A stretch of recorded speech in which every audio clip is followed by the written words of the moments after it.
श्रद्धेय महानुभावों, पाणिनि व्याकरण के सूत्रों का अभ्यास करने के लिए सबसे पहले कारक प्रकरण, इसी क्रम में विभक्ति प्रकरण, संधि, समास आदि प्रकरणों का क्रमशः अभ्यास करने से सरलतापूर्वक इन सूत्रों की गहराई की ओर जाया जा सकता है। इस प्रसंग में कारक प्रकरण पर विचार करने के क्रम में कारके सूत्र पर विचार किया गया। क्रमशः ध्रुवमुपाय पादानम सूत्र पर भी विचार किया गया। इसी क्रम में भीत्रार्थानां भय हेतु सूत्र पर विचार करना है। विचार करने के क्रम में पहला शब्द भीत्रार्थानाम, दूसरा शब्द है भय हेतु। पहला शब्द पर हम प्रथमा विभक्ति के बहुवचन पर विचार करते हैं तो स्पष्ट है भीत्रार्था। अब इसमें षष्ठी विभक्ति के बहुवचन का प्रयोग करते हैं तब भीत्रार्था नाम, इसमें आम प्रत्यय नुट आगम है, लेकिन इसके पहले भीत्रार्था नाम शब्द में धातु पर विचार करना होगा और धातु पर विचार यदि करेंगे इसमें दो धातुएं दिखाई पड़ती है, एक भी है, एक त्रा है। भी भय के अर्थ में है और त्रा रक्षा के अर्थ में है, पालन के अर्थ में है। लेकिन दोनों धातुओं का प्रयोग बहुवचन में किए जा रहे हैं। उधर अर्थ शब्द है, अर्थ शब्द में ऋगतौ धातु है और थन प्रत्यय लगा, प्रेषोदरादि यथोपतिष्ठम से विचार करते हुए साधुत्व की ओर जब विचार किए तब इसमें भीत्रार्था एक शब्द दिखाई पड़ता है। इसके अंदर विग्रह की प्रक्रिया में जाते हैं तो भिश्च त्राश्च भित्रौ, भित्रौ अर्थौ येषां ते भीत्रार्था, ये बहुवचनांत प्रयोग है और तेषां भीत्रार्था नाम, यानी कि भी अर्थ की धातु हो और त्रा अर्थ की धातु हो। भी अर्थ की धातु जितने भी हैं और त्रा अर्थ की धातुएं जितनी भी है उन सभी के प्रयोग में यहां चर्चा करनी है।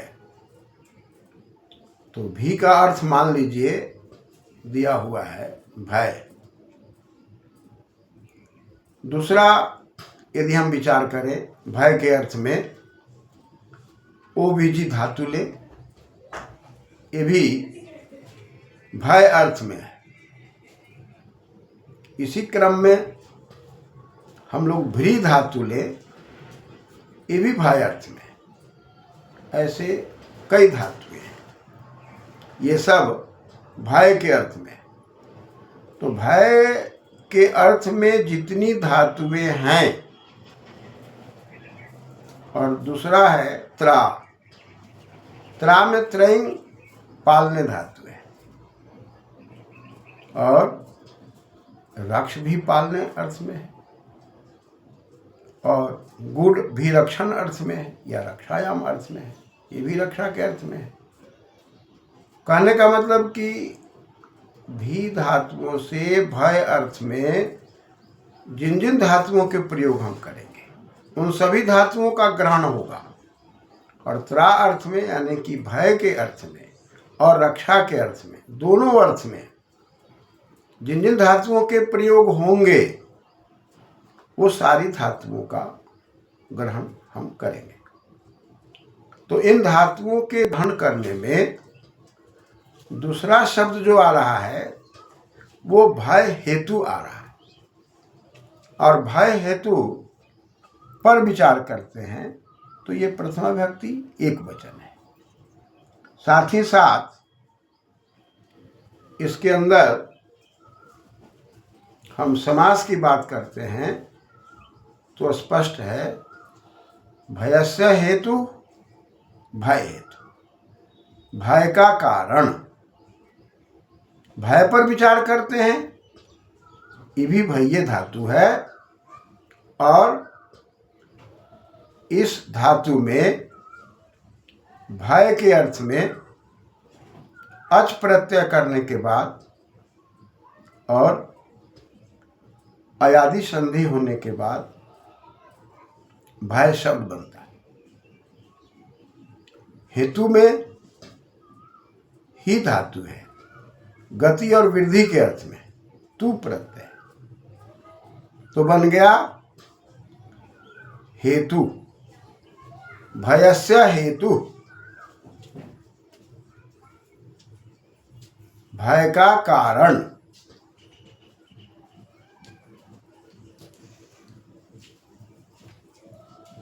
अब भय के कारण में जो बात कही जा रही है कि इस कारण में यदि हम भी धातु का प्रयोग करते हैं या त्रा धातु का प्रयोग करते हैं, या भय के अर्थ में जो धातुएं हैं उनका प्रयोग करते हैं, या त्रा के अर्थ में जो धातुएं हैं उनका प्रयोग करते हैं, इन सभी धातुओं के प्रयोग में जहां भय का कारण दिखाई पड़ता है, और भय क्यों हो रहा है, तो भय होने का कारण यही है कि या तो हमको कोई विघ्न बाधा है, या मरने का भय है, तो क्लेश पैदा होगा, निश्चित क्लेश होगा।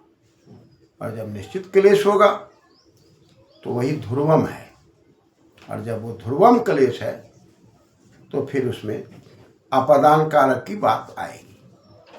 यानी कि भी अर्थ में, यात्रा अर्थ में जितनी धातुएं हैं उनके प्रयोग यदि किए जाएं, और प्रयोग करने में जो भय है, भय के कारण जो क्लेश है, या मरने की जो निश्चिंतता बन रही है कि भाई कहीं न कहीं विघ्न बाधा से हमको मृत्यु भी हो सकती है, कोई न कोई बाधाएं भी आ सकती हैं, क्लेश भी पैदा हो सकता है, उसका कारण कौन है? तो उन सभी में उन शब्दों के साथ अपदान कारक की बात कही जा रही है, और अपदान कारक होने पर पंचमी विभक्ति होती है, ये हम लोग पहले पढ़े हैं, अपादाने पंचमी।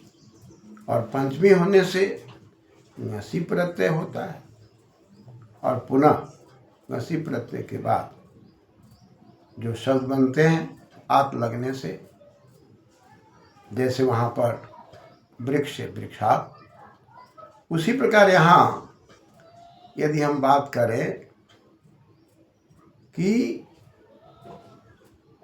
वृक्ष से डरता है, तो डरने का कारण वृक्ष है और वृक्ष भेड़िया है, और इससे हमें मरने का भय है कि भाई उसकी सामना करने के बाद वो हमको मार सकता है। मन में क्लेश है, क्षोभ है, निश्चितता पैदा हो रही है कि अब निश्चित हम मर सकते हैं। तो इन सब कारणों से, इन सब क्लेशों के कारण जहाँ पर भी वाक्य निर्माण में ऐसे भाव पैदा हो रहे हैं, तो वहाँ पर अपादान कारक की बात आ रही है। जैसे हम कहते हैं वृकात बिभेति, वृक्ष से डरता है। तो कोई भी व्यक्ति डरता होगा, उसका कारण क्या है? वृक्ष है। अतः वृक्ष का प्रयोग जो दिखाई दे रहा है वो भय का कारण उत्पन्न कर रहा है, और विभेति जो क्रिया है इस वाक्य में है, प्रयोग के रूप में है। अतः विभेति के प्रयोग में वृक्ष भय का कारण है। अतः वृक्ष में अपादान कारक और पंचमी विभक्ति है, वृकात विभेति।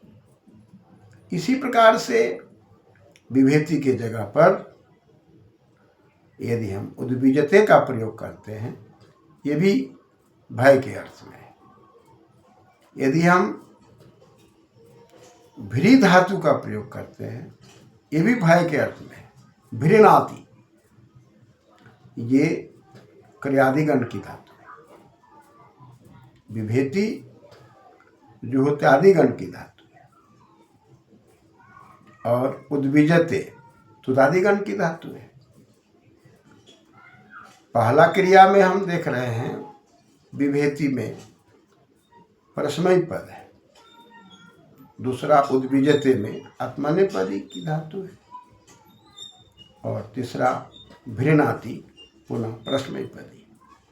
यानी कि भी के अर्थ में या त्रा के अर्थ में जो भी धातुओं के प्रयोग होंगे तो अपादान कारक की बात आ रही है। तो त्रा रक्षा के अर्थ में है, पालन के अर्थ में है। हम त्रायते का प्रयोग भी कर सकते हैं, और त्रायते के अर्थ में और भी धातुएं हैं। रक्षति, रक्षा करता है। साथ ही साथ त्रायते में त्रयंग धातु है, पालन अर्थ में। रक्ष का भी अर्थ पालन हो रहा है, तो यहाँ भी हम अपादान कारक का ही प्रयोग करेंगे, क्योंकि यहाँ भी भय का कारण दिखाई पड़ता है। साथ ही साथ यदि हम गुड़ धातु लेते हैं, वो भी रक्षण अर्थ में, ये तुदादिगण की है। गुड़ति यानी कि रक्षा करता है। तो रक्षा का कारण क्या है कि हम में भय हो रहा है, क्लेश हो रहा है। तो इस प्रकार के प्रयोग में ये सूत्र के अंदर बात कही जा रही है कि भीत्रार्थानां भय हेतु, भीत्रार्थानां धातूनां प्रयोगे या भयस्य हेतु तत्कारकम अपदान संजकम भवति। और इसी प्रयोग में हम कह सकते हैं चोरात त्रायते, चोर से रक्षा करता है, या हम कह सकते हैं व्याघ्रात बिभेति। इन तमाम प्रयोगों में जो क्लेश दिखाई पड़ते हैं अंदर में, वो निश्चित है। भय दिखाई पड़ते हैं मरने का, वो भी निश्चित है। इसलिए ध्रुवम पाय पादनम की ध्रुवता यहाँ दिखाई पड़ती है। अतः वहाँ पर जो ध्रुवता दिखाई पड़ रही थी वो वृक्ष की ध्रुवता थी, स्थिरीकरण की बात थी। लेकिन ये अंतःकरण में जो भय का कारण हो रहा है वो क्लेश निश्चित हो जा रहा है, मरने का भय निश्चित हो जा रहा है। अतः यहाँ भी धातु के प्रयोग तो हैं, शब्दों के प्रयोग नहीं है, लेकिन कारण में निश्चिंता की बात आ रही है। इसलिए भी धातु के अर्थ में या त्रा धातु के अर्थ में जितनी भी धातुएं होंगी और जिन चीज़ों से भय की बात आएगी, भय का कारण बनेगा, प्रहिनोति इति हेतु, यानी कि उसके अंदर जो व्यवस्था में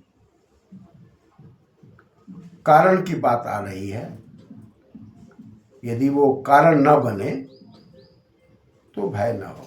अतः भय का कारण बनने के कारण इन धातुओं के प्रयोग होने से जिन शब्दों से ये बोध हो रहा है भय का, यानी कि वृक्ष से, चोर से, बाघ से, तो ये सब शब्द के जो प्रयोग होते हैं, इन शब्दों के जो अर्थ निकलते हैं उसमें कहीं ना कहीं क्लेश है, कहीं ना कहीं मृत्यु का भय है। इसलिए इन धातुओं के प्रयोग में